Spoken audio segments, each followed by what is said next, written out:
Անվտանգության հարցում Փաշինյանի դիրքորոշումը չի փոխվել։ Եթե նախկինում երկրի անվտանգության երաշխիքը բանակն էր, ապա հիմա նախաստորագրված փաստաթուղթը, կառուցվող ճանապարհներն ու կամուրջները։ Թրամփի ուղին ըստ վարչապետի գոհացնում է Հայաստանին, Միացյալ Նահանգներին եւ երևի Ադրբեջանին։ Համենայն դեպս գործող իշխանության ղեկավարը լավատես է այս հարցում։ Նա նաեւ ընդգծել է, որ ինչ սկսել ենք բենզին ներմուծել Ադրբեջանից, Հայաստանի քաղաքացիների գրպանում տասնյակ միլիարդավոր դրամներ են մնացել։ Դեկտեմբերի 25-ից մինչև այսօր Հայաստանի Հանրապետության քաղաքացիների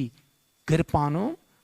տասնյակ միլիարդ դրամներ են մնացել այս մի ամսվա ընթացքում։ Բենզինի եւ դիզվառելիքի շուկայում հաստատված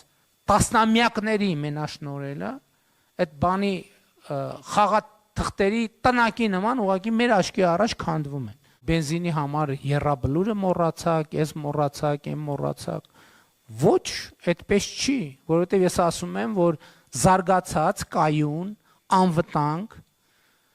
միջազգային բարձր հեղինակություն ունեցող Հայաստանի Հանրապետությունը ամենամեծ, դրանից մեծ ուղղակի հարգանքի տուրքն է մեր նահատակներին, մեր ընկած եղբայրներին։